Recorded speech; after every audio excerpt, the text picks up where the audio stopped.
महत्त्वाची बातमी आपण पाहतोय, इंडिया आघाडीमध्ये फूट पडण्याची शक्यता आहे। कारण तृणमूल काँग्रेस आणि आम आदमी पक्षामुळे इंडिया आघाडीमध्ये बिघाडी निर्माण होण्याची चिन्ह आहेत। जागा वाटपावरून तृणमूल आणि काँग्रेसमध्ये निवडणुकीपूर्वीच काही वाद झाल्याचं कळतंय।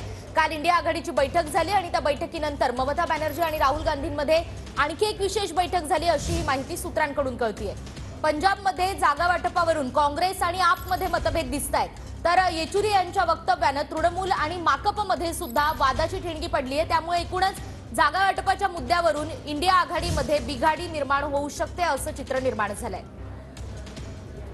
याच संदर्भात आपण अधिक जाणून घेणार आहोत आपले प्रतिनिधी संदीप राजगोळकर यांच्याकडून। संदीप, काय नेमकं घडलंय?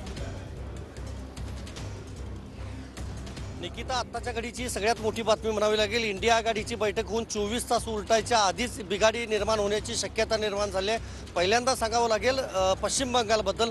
काल इंडिया आघाडीची बैठक झाल्यानंतर राजधानी दिल्लीमध्ये राहुल गांधी आणि ममता बॅनर्जी या दोघांमध्ये एक बैठक झाली आणि त्या बैठकीमध्ये तृणमूल काँग्रेस म्हणजे ममता बॅनर्जी काँग्रेसला फक्त 2च जागा पश्चिम बंगालमध्ये सोडायला तयार आहेत आणि त्याच्या व्यतिरिक्त म्हणजे 2 जागा सोडून इतर जी राज्य आहेत, मेघालय, सिक्कीम असतील, नॉर्थ ईस्टकडची, तिथल्या राज्यांमध्ये देखील तृणमूल काँग्रेस जागा मागते।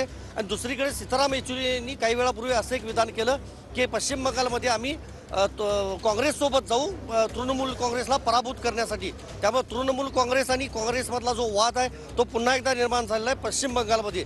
दुसरीकडे आम आदमी पक्ष आणि काँग्रेस यांचं सांगावं लागेल ते म्हणजे पंजाब राज्यामध्ये। पंजाब राज्यात एकूण लोकसभेच्या 11 जागा आहेत आणि 11 जागा सोडायला काँग्रेस तयार नाही। काल जेव्हा राहुल गांधी यांची बैठक काही नेत्यांसोबत झाली त्यावेळेला राहुल गांधी यांनी स्पष्टपणे सांगितलेलं आहे इतर नेत्यांना की पंजाबचं काँग्रेसचं जे आमचं युनिट आहे ते ऐकायला तयार नाही। 11च्या 11 जागा आम्हीच लढू स्वबळावर, असं ते म्हणायला तयार आहेत। आणि दुसरीकडे यापूर्वीच आम आदमी पक्षानं पंजाबमधल्या ज्या 11 जागा आहेत त्या आम्ही स्वबळावरच लढवू असं देखील म्हटलेलं होतं।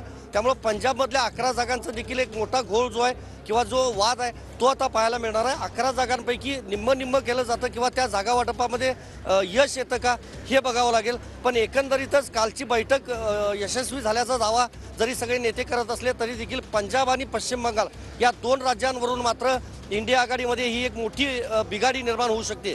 तिसरा अपडेट सांगावं लागेल, आज दिवसभरामध्ये किंवा उद्या दुपारपर्यंत एक महत्त्वाची बैठक होऊ शकते। सीताराम येचुरी, शरद पवार आणि मल्लिकार्जुन खरगे यांच्यामध्ये या बैठकीमध्ये इंडिया आघाडीचं पुढची जी वाटचाल असेल, सभा कुठं करायची किंवा जागा वाटपांचा फॉर्म्युला कशा पद्धतीनं तयार करायचा याचा आराखडा तयार करण्यासाठी एक बैठक होणार आहे। त्यामुळे शरद पवार देखील सध्या राजधानी दिल्लीमध्ये स्थळ टुकून आहेत। ही बैठक उद्या दुपारपर्यंत कधी होऊ शकते, नेमका काही तोडगा निघणार का, हा वाद संपणार का, बघावं लागेल। संदीप, तुर्तास धन्यवाद, तुमच्याकडून जाणून घेत राहू।